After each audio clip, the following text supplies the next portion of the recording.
So we've heard some really interesting sort of global perspectives on sustainability and concrete production. And what I'm going to do now is give you a real whistle-stop tour of what we're doing in the UK. And I think it's fair to say that we do feel an awful lot of pressure on the sustainability front in the UK. The UK clearly wants to be a leader in terms of sustainability and carbon reduction.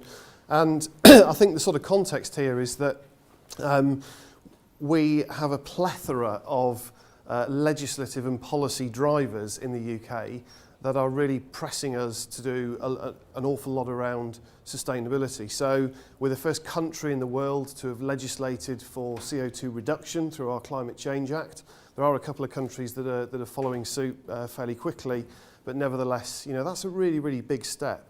And that sort of commits us to an 80% reduction in CO2 by 2050. So there's some really big sort of challenging targets in there. We've got a load of government policy and political documents. We've got 5-year carbon budgets in the UK, and we've got a whole series of government documents and policies around lower carbon and more sustainable construction. So, the pressure is on us as a supplier into the construction industry to deliver. So, we have to do something. We're also in a competitive market within the construction sector, and our competitive materials are also doing their own thing. So, the timber industry are having a very, very good effort at sort of pushing that good perception that timber seems to have in the construction industry. And also the steel industry have got their Target Zero campaign. So, as a sector, if we want to remain competitive in the future, we've really got to step up to the mark here and move on. So we have the Sustainable Concrete Forum. I don't know how many of you are intimately familiar with it, but basically the forum is pretty innovative in the sense of we have pretty much the whole supply chain sat around one table, all moving in one direction. So we have everyone right the way through, from raw material extraction right the way through to finished construction. And I think the whole concept of that is fairly unique. And what it means is that we can drive a whole series of issues forward in one go without having too much segmentation across the supply chain. The forum's been going for now just over 4 years. We had a masterclass back in July 2008 where we engaged around 85% of the UK industry. The CEOs were all sat in a room together and all agreed that we needed to move on and do something. And, whilst I want to talk about the future today, I think it is worth reflecting that we have had a strategy from 2008 right the way through to 2012. We've progressed a great deal of objectives as a group towards our 2012 strategy. And we've also produced a lot of documentation and guidance for the industry to help the industry move forward on things like responsible sourcing and a whole series of performance indicators.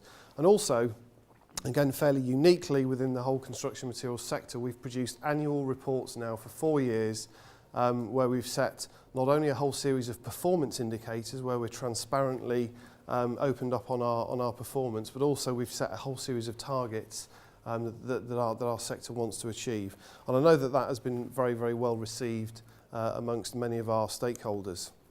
So last year we obviously reflected on the fact that we had a strategy from 2008 to 2012, but we needed to start thinking about what we do next. How do we move ahead?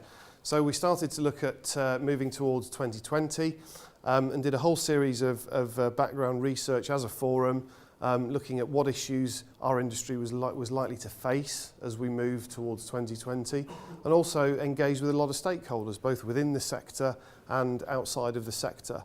And from that, we in effect got a whole list of issues that we thought we needed to tackle right the way through to 2020. And that's enabled us to produce another strategy with a whole series of objectives and a vision, and some really big issues and commitments that we need to step up to the mark to take us forward.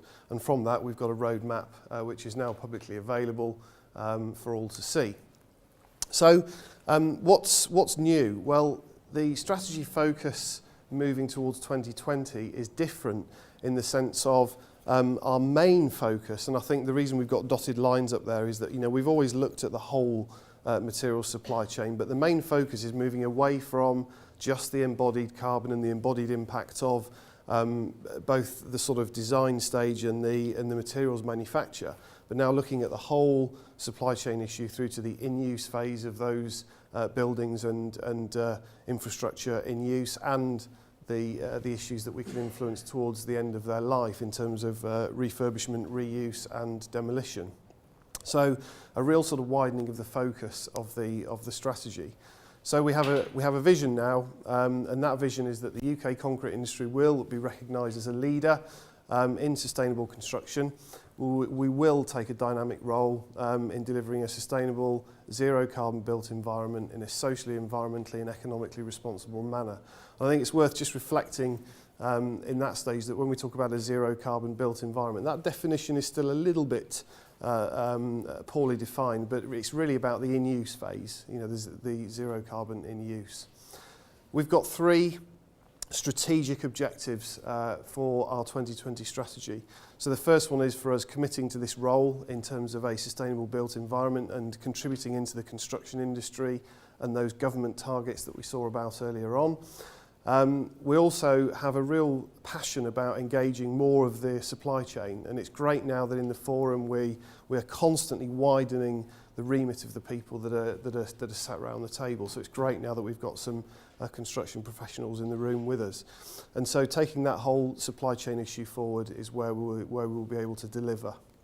And also really, really importantly is the whole objective about communicating so that we can take away some of this perception issue that I think we all know that we've got around concrete and really start to give people the knowledge and the true facts and figures about how concrete can be used as a sustainable construction material in the built environment as we move ahead. In terms of commitments, there are 6 key commitments within the strategy. So the first one is this contribution towards the delivery of a zero carbon built environment. Secondly is to start looking at providing data into life cycle assessment and the whole life cycle analysis around the future codes and standards that we can see coming through. We're going to develop a materials and resource efficiency program and influence the best practice across those areas. Develop a low carbon freight initiative to reduce the impact of transport in getting our materials through to the end use. Picking up on the water issue, which has been very topical today, and actually until a month ago in the UK was particularly topical. Develop a water strategy to support both better measurement of what our real water impacts are as an industry and also better target setting for the future. And then a sort of ongoing continuous improvement around sustainable production performance and continue the annual reports so that people can really see where we've come from and how we're performing.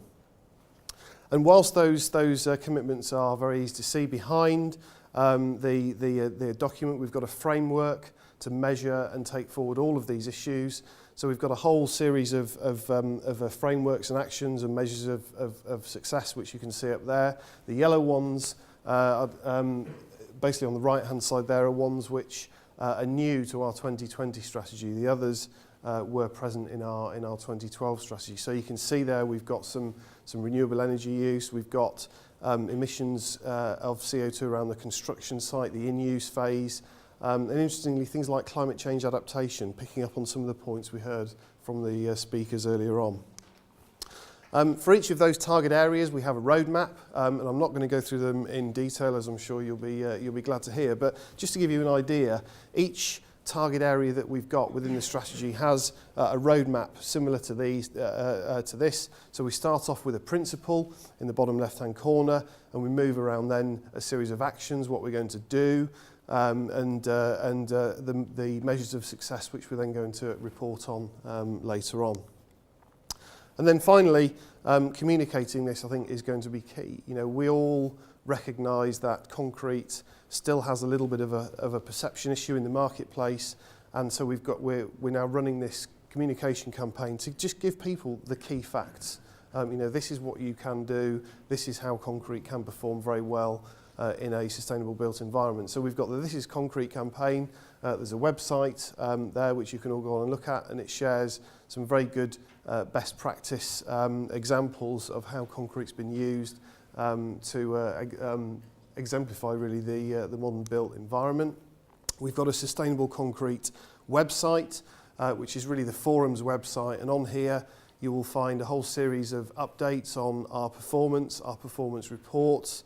The strategy is also on there, and we keep that website as up to date as we can to keep people informed. And then finally, we will continue to update all of our stakeholders on our performance indicators and our targets on an annual basis.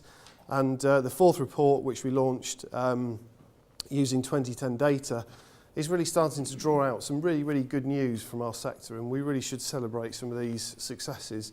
I mean, in terms of the coverage of the report now, 88% of our concrete production is now responsibly sourced to the BES 6001 standard. CO2 has been reduced in comparable concrete mixes by 16.3% since 1990. In the UK, our industry is using 47 times more waste than we produce through the alternative fuels substitution in cement. And from a community and a social perspective, we're welcoming over 20,000 visitors on average to our sites every year. So we've got some great things as a sector, as an industry that we're doing, and we really will commit to continuing that transparent and open reporting as the years go on. So for me, that's a very quick whistle-stop tour of our 2020 strategy, and we look forward to continuing to keep everyone up to date on an annual basis through our reports. So thank you very much.